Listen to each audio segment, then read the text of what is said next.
Assalamualaikum Bapak. Waalaikumsalam warahmatullahi wabarakatuh. Kami di sini dari mahasiswa Universitas Negeri Yogyakarta izin meminta waktunya Bapak untuk dilakukan wawancara pada sore hari ini. Yeah. Apakah Bapak bersedia untuk? Dengan senang hati saya akan menerima wawancara dari adik-adik dari Universitas Negeri Yogyakarta. Baik Bapak. Untuk pertanyaan yang pertama, apa latar belakang berdirinya Museum Soeharto ini Bapak? Oke. Jadi Museum Pak Harto ini didirikan karena disinilah dulu tempat lahirnya anak desa, anak bangsa, namanya Soeharto, yang kemudian berjuang bersama-sama para pejuang. Kemudian oleh adik beliau, namanya Haji Probo Setijo, dibangunlah museum. Nah, kenapa Pak Probo membangun museum ini? Alasannya adalah satu, sebagai bentuk dharma bakti seorang adik kepada kakak tercinta. Yang kedua adalah Pak Probo itu orang Jawa. Orang Jawa itu banyak filosofi dari leluhur. Salah satu filosofinya yang dikenal dengan mikul dhuwur mendem jeru. Adik-adik pernah dengar? Nah, maknanya? Maknanya gini. Jadi yang dimaksud dengan mikul dhuwur mendem jeru, kalau kita melihat saudara kita, orang tua kita, tokoh masyarakat di sekitar kita, tokoh agama atau siapapun yang pernah berbuat baik, pernah melaksanakan sesuatu yang bermanfaat kepada masyarakat dan menjadi suri teladan, itu kebaikan harus dipikul dhuwur, dijunjung tinggi. Kebaikan harus disiarkan kepada masyarakat, khususnya kepada generasi penerus bangsa, supaya anak-anak bangsa, anak-anak Indonesia selalu berpikir tentang suatu kebaikan. Itu yang namanya mikul dhuwur. Kemudian yang dimaksud dengan mendem jeru itu adalah manusia itu tidak ada yang sempurna. Negatifnya, hal-hal yang tidak baik itu menurut pitutur luhur itu harus dipendem jeru, sing elek-elek itu disimpan, sehingga generasi kita akan selalu berpikir yang positif. Generasi kita tidak akan punya pikiran kalau saya mau punya prestasi saya harus menjelekkan pihak lain. Ya, konsep mikul dhuwur mendem jeru inilah yang menjadikan dibangunlah museum ini. Harapannya apa? Supaya suri teladan Pak Harto itu menjadi inspirasi adik-adik semuanya, inspirasi dari generasi penerus bangsa. Baik Bapak, terima kasih atas jawabannya. Untuk pertanyaan kedua, apa tindakan dari pengelola agar museum ini tetap terjaga? Ya, jadi tindakan dari pengelola agar tetap museum itu terjaga, satu, museum itu harus menjadi tempat yang menyenangkan, tidak menyeramkan. Satu, yang pertama itu mengelola museum itu dari hati, mengelola museum itu supaya semua pengunjung dari segala lapisan itu terkesan dan kangen dan pengen kembali ke museum. Satu. Yang kedua, museum harus bermanfaat kepada masyarakat sekitarnya. Kalau punya museum itu kepentingan masyarakat nggak ngerti, ini museum ini pernah datang nggak? Setahun belum pernah. Itu museum bukan milik masyarakat. Museum kami punya tugas adalah museum itu bagian penting untuk membantu desa ini mensejahterakan masyarakat sekitar. Kami punya tempat parkir. Kalau kami urusan museum sendiri, kita kelola sendiri, uangnya banyak.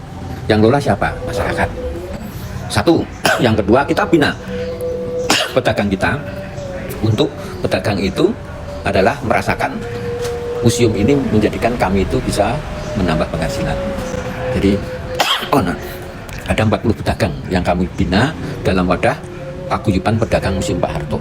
Itu berarti kan museum itu miliknya masyarakat. Kemudian kami bentuk namanya koperasi. Koperasi itu membina tidak hanya di lingkungan museum, UMKM yang ada di wilayah Argomulyo itu kita bina, kemudian dia suruh memproduksi, ada oleh-oleh, ada souvenir, dijual di mana? Di museum kami. Pedagang kami yang menjualkan. Modalnya dari mana? Pinjam koperasi museum tanpa agunan. Sehingga museum ini tidak hanya kami sendiri yang menjaga, tapi masyarakat kami. Museum kami 24 jam tidak pernah dikunci. Nggak ada pencuri yang masuk sini. Bukan takut sama Pak Harto, bukan. Takut sama penduduk kami. Jadi penduduk kami itu tahu ada orang masuk, orang asing, langsung kontak satpam. Saat punya tidur, kamu ono tamu masuk dan undang. Dan penduduk tidak hanya itu aja, datang ke sini semuanya mencari orang itu. Itu yang namanya museum itu bisa bermanfaat pada masyarakat. Masyarakat merasa museum ini adalah milik bersama. Satu lagi, museum harus menjalin komunitas. Desa ini apa komunitasnya? Ada sanggar tari, kemudian ada karang taruna. Itu dijalin dari komunitas kami. Mereka latihan nari di sini boleh, mereka adakan pentas nari di sini dengan difasilitasi dinas kebudayaan, kita fasilitasi. Jadi di desa ini tidak punya ruang seperti pendopo kayak gini. Kalau mau pakai bayar, di museum kami nggak usah bayar. konsepnya itu. Ada filosofi yang saya selalu pegang ketika saya diberi pesan oleh almarhum Bapak Haji Prof. Sudiojo selaku pendiri museum ini. Konsep filosofinya gini, bantulah saudaramu, tetanggamu dengan adanya museum ini. Jadi saya diberi amanah untuk menjadi kepala museum ini adalah kamu menjadi kepala museum punya tugas mensejahterakan tetanggamu. Bikinlah mereka penghasilannya ada kelebihan penghasilan, ada peningkatan. Bikinlah sejahtera. Kamu tidak boleh meminta apapun kepada mereka. Bikin mereka sejahtera tapi tidak boleh minta apapun kepada mereka. Apa yang diberikan mereka? Yang diberikan adalah doa. Orang dibantu ikhlas, tidak dimintain apa-apa. Apa yang dilakukan? Doanya kepada Tuhan. Hidup kita itu tidak akan kekurangan, pasti tercukupi. Itu konsepnya. Berilah mereka, jadikanlah mereka meningkat kesejahteraannya karena kamu, dan kamu tidak punya hak untuk minta apapun, mereka akan memberi. Itu kalau adik-adik nanti diterapkan, adik-adik akan enak semuanya, pasti. Itu saya terapkan betul. Saya tidak pernah khawatir anak saya kuliah di mana-mana, saya bayar mahal kayak apa, karena Tuhan di belakang saya atas doa mereka. Saya tidak punya uang, sudah ada Tuhan. Itu konsepnya. Ada aja yang memberi, ada yang akan menyumbang kami. Bapak, terima kasih atas jawabannya. Pertanyaan selanjutnya akan disampaikan oleh rekan saya. Silakan. Bapak izin bertanya Ya. untuk siapa saja pendiri yang ikut terlibat dalam pendirian museum Soeharto ini? Jadi museum ini didirikan, inisiatornya adalah almarhum Bapak Haji Prof. Sudiojo yang tadi sudah saya katakan. Kemudian beliau membentuk tim. Timnya banyak. Timnya itu dari Jakarta ada, Bandung ada, dari Jogja ada. Tim itu dari sejarawan, dari seniman, kemudian dari ahli permusiuman karena perlu penataan ruang pamer, perlu dari ahli ekonomi. Kenapa ahli ekonomi dilibatkan? Ahli sosial kemasyarakatan. Kenapa dilibatkan? Karena menyangkut tadi kita targetnya adalah membina masyarakat. Argomulyo museum ini hanya harus punya tugas memberdayakan, mensejahterakan masyarakat. Pak, terima kasih atas penjelasannya. Ada yang lain? Pertanyaan yang terakhir, yaitu tentang rumah di belakang ini. Digunakan untuk apa sih rumah? Ini ya, jadi saya akan cerita tidak hanya ini. Jadi museum ini dulu adalah tanah pekarangan milik Eyang Notosudiryo. Adalah kakek buyutnya Pak Harto. Eyang Notosudiryo itu rumahnya di sini. Dulu rumahnya agak sebesar ini, rumahnya kecil, kira 200 meter persegi.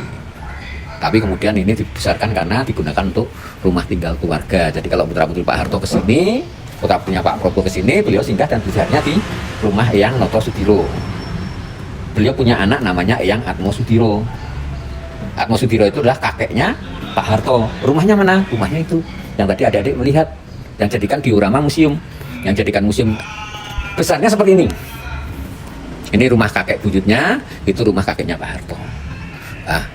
Eyang Atmosudiryo itu punya putra-putri 9. Salah satu putrinya bernama Sukirah. Sukirah itu adalah ibunya Pak Harto. Rumahnya yang di pendopo ini. Dulu bukan pendopo, rumah kampung kecil, 110 meter persegi dari Gedek. Tahu Gedek lah? Gedek tahu enggak? Gedek itu anyaman bambu.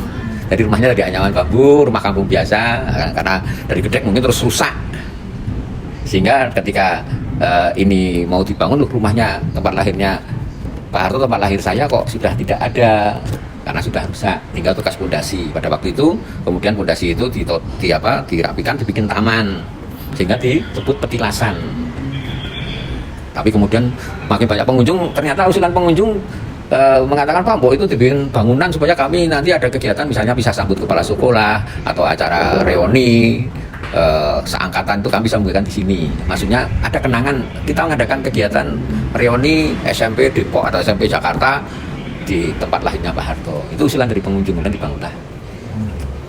Jadi sejarahnya ini adalah tanah milik keluarga.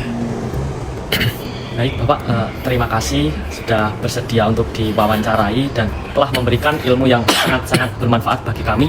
Semoga kedepannya Bapak dan pengurus lain dapat sehat selalu untuk mengelola dan mengembangkan museum ini, dan kami ucapkan permohonan maaf apabila ada kesalahan tutur kata dalam wawancara kami pada sore hari ini. Ya, sama-sama adik-adik. Pesan saya, adik-adik adalah generasi penerus bangsa. Adik-adik kuliah di Universitas Negeri Indonesia, susah masuk di sana. Berarti adik-adik adalah salah satu kelompok kecil yang menjadi kelompok pilihan. Yang milih siapa? Yang milih adalah dari adik sendiri, karena adik-adik cerdas, karena adik-adik pinter, dan adik-adik memenangkan yang namanya kompetisi dan adik-adik masuk di UNJ. Nah, masuk di suatu perguruan tinggi yang sangat strategis ini jangan sia-siakan. Adik-adik tinggal melangkah karir, selesai sarjana dengan bekal yang adik-adik harus miliki selama masa kuliah. Karena nanti adik-adik akan berkompetisi lagi ketika mencari kerjaan, atau ketika adik-adik bisa mewujudkan, adik-adik bisa mencari orang jadi pekerjanya adik-adik, jadi entrepreneur. Jadi ini adalah adik-adik kuliah di UNJ ini tidak semata-mata karena adik pintar saja, tapi doa dari orang tua dan Allah telah menggariskan adik-adik kuliah di situ. Pegang, pelajari ilmu yang ada, kemudian kembangkan, sehingga adik-adik, saya yakin kalau itu adik-adik lakukan, adik-adik akan jadi orang hebat yang akan membangun negeri ini. Ya, terima kasih. Saya juga mohon maaf ketika kami menyampaikan masih banyak kekurangannya. Terima kasih. Saya akhiri wabillahi taufiq wal hidayah. Wassalamualaikum warahmatullahi wabarakatuh. Waalaikumsalam warahmatullahi wabarakatuh.